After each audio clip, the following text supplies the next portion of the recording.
Setiap orang pernah merasakan kecewa karena tersakiti, baik karena perlakuan orang lain atau karena hal yang mereka lakukan sendiri. Atau mungkin karena ia ingin meraih cita-citanya dan malah terjerumus pada bidang yang tidak disukainya. Pernahkah Anda mencoba untuk memahami itu semua? Memaafkan kegagalan dan kesalahan itu. Memaafkan bukan berarti serta-merta melupakan apa yang pernah terjadi. Memilih untuk memaafkan akan membuat kita menghilangkan rasa sakit yang menghantui dan memberi kesempatan untuk melanjutkan hidup. Ketika kita tidak mendapatkan pekerjaan yang kita sukai karena barangkali itu adalah pilihan orang tua, atau kita tidak punya pilihan lain, secara terpaksa kita akan menjalani pekerjaan itu dengan setengah hati. Rasanya seperti menyakiti diri sendiri. Baiknya kita bersahabat dengan situasi saat itu dan menyadari bahwa inilah proses perjalanan meraih masa depan. Tidak ada tindakan selain berusaha untuk mencintai pekerjaan yang tidak kita sukai. Kita dapat berpikir, ini hanya suatu pekerjaan sementara. Setelah itu sambil berjalan cari peluang-peluang yang lebih baik lagi untuk mendapat pekerjaan yang ingin kita kerjakan. Istilahnya pekerjaan idaman kita.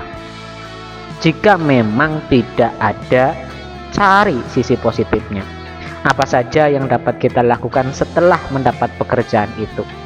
Kita bisa mencintai pekerjaan kita lebih dari apapun, atau kita bisa mencintai seseorang yang akan menjadi pendamping hidup kita. Pernahkah Anda jatuh cinta dan mengatakan bahwa dialah orang yang tepat bagi saya untuk menjalani kehidupan di dunia ini bersama-sama? Tapi pada kenyataannya, gadis atau pria yang Anda idamkan itu tidak mau. Dasarnya menolak cinta Anda. Atau barangkali sudah diterima tetapi tidak jadi menikah karena banyak sebab, alasan, dan faktor. Bagaimana jika Anda sudah banyak melewati kenangan bersamanya? Sejak duduk di bangku sekolah menengah hingga lulus kuliah, dan bekerja sama-sama, menabung untuk merencanakan sebuah pernikahan sesuai kehendak berdua dengan biaya sendiri. Namun kenyataannya semua itu hanya ilusi, sebuah omong kosong, dan gadis atau laki-laki yang Anda cintai lebih memilih hidup dengan orang lain, entah pilihan dari orang tuanya, keluarganya, ataukah pilihan dia sendiri. Lalu mau dibawa kemana kenangan yang sudah dilewati sama-sama 10 tahun lalu? Bayangkan, 10 tahun Anda menjalin hubungan, lalu dia berkenalan dengan seseorang yang baru dikenalnya selama 3 atau sampai 6 bulan kemudian mereka sepakat menikah. Bagaimana rasanya hati Anda? Hancurkah, remukkah, ambiar berkeping-keping? Seolah kita ingin mengakhiri hidup ini. Harapan, cita-cita, dan rayuan-rayuan kemesraan selama 10 tahun itu hanya isapan jempol belaka. Kepalsuan dan kebohongan rupanya. Ini baru pacaran, merencanakan menikah. Lalu bagaimana dengan Anda yang sudah menikah bertahun-tahun tetapi dikhianati oleh pasangan? Sakit dan bencinya hati tidak terbayangkan. Stres, depresi bercampur aduk dengan bayangan-bayangan yang tak tentu.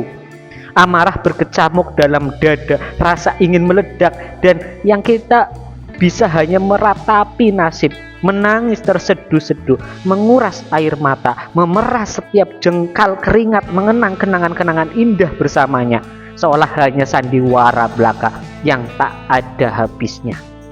Pernah suatu ketika kita membenci seseorang yang kemudian cinta kepadanya.